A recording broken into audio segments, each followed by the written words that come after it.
Hey everybody, it's Mike Frieder here with On-Call Compliance Solutions, and I'm back with another compliance tip of the week.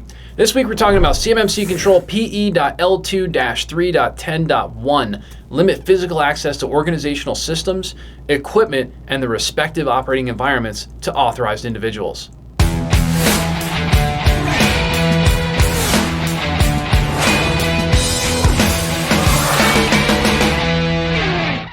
So hey, if you're a defense contractor who's feeling overwhelmed, tired, and alone, trying to understand all of this CMMC, DFARS, and NIST SP 800-171 compliance stuff on top of an already colossal workload, well, I've got great news for you. You found your home here at On-Call Compliance Solutions, where we can help you transform into your company's on-call compliance hero. Let's jump into it.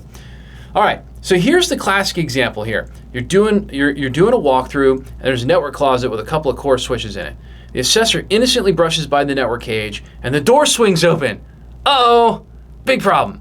Yes, you must secure network equipment away from non-authorized users. So, a few examples: locked network closets, racks, server rooms, etc. You can't just let anybody have access to the network infrastructure, okay? That's a control, it's a requirement. What about the network ports themselves? Well, you don't have to physically lock them down, but I do think you'll find that it is much more secure when you have real port control and can stop someone from entering the area and just plugging in a device. For sure, they should not be able to get on the network itself by just having physical access to the port. And again, all these things are under consideration here. Again, there is another control in NIST SP 800-171 that talks about having port control. So I won't dive into that here, but I will make mention of it.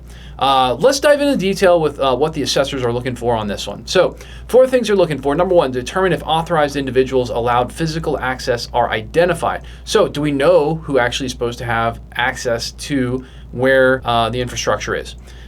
This is, if I was going to give a sample answer, I'd say, hey, look, it's implemented via access control system, okay, the fob, or even physical keys, right? That's probably maybe more of a reality, is that it's a physical key on the server room, and keypad access control within the physical premise security system. So lots of different options there. We kind of just throw you a big smorgasbord of different ways we can do access control. Second assessment point, determine if physical access to organizational systems is limited to authorized individuals. In other words, can just anybody walk in there, or is it just limited to those people who should be? This is implemented. Physical access is restricted via the physical premise security system. Okay, pretty straightforward and simple. The physical access, the physical security system is going to lock anybody out of those areas that they don't have access control into. Again, you can give a demonstration to an assessor there. Determine if physical access to equipment is limited to authorized individuals. Again, sounds the same, but now we're talking about access to equipment versus organizational systems, okay? So physical access to the equipment, again, same answer though. Implemented physical access is restricted via the physical premise security system. Again, all of those things are typically going to be in some kind of a locked room, or at least an access controlled room or something like that, even in small businesses. Final assessment point, determine if physical access to operating environments is limited to authorized individuals. Now, if these assessment points really start to sound redundant to you, it's because they're really close to each other.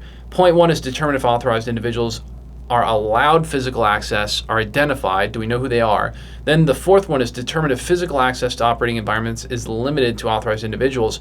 That's the environment you're actually operating in, okay? They could be the same, they could be different. Keep in mind, network infrastructure may be in one place where you're operating could be another. So implemented physical access to is restricted via the physical premise security system. Here's a great example. If you're working with a CUI related project, you may not want everybody in your entire company in there, okay? You may have to restrict access to only those users who have been trained on CUI handling. And again, this is the control that sort of checks for that. Now, if you're struggling with this stuff, or you're just really not sure how to implement it in your own company, the good news is at On-Call, we work with defense contractors just like you who have had this DFARS, NIST, ITAR, and CMMC compliance stuff dropped in their laps like a seagull on a sunny day. And we teach you how to level up and be a proper on-call compliance hero for your company, eliminating gaps, gray areas, and getting this solved, all while showing you how to leverage compliance as your secret weapon to land more defense work with higher profit margins. Now that's what becoming an on-call compliance hero can do for you. If you're looking for more help getting compliant, our compliance experts are always on call for you. Visit cmmccompliancesecrets.com or check out the bio below for links where you can get help right now. If you love the content we're putting out here for you, help us out with a big thumbs up on that like button, or even better, smash that subscribe button, because that's the way to get the latest compliance content as soon as we put it out. Until the next compliance tip, my friends, stay safe and secure out there, and hit us in the comments below to let us know what you'd like to know more about when it comes to information security and compliance. And I'll see you on the next one.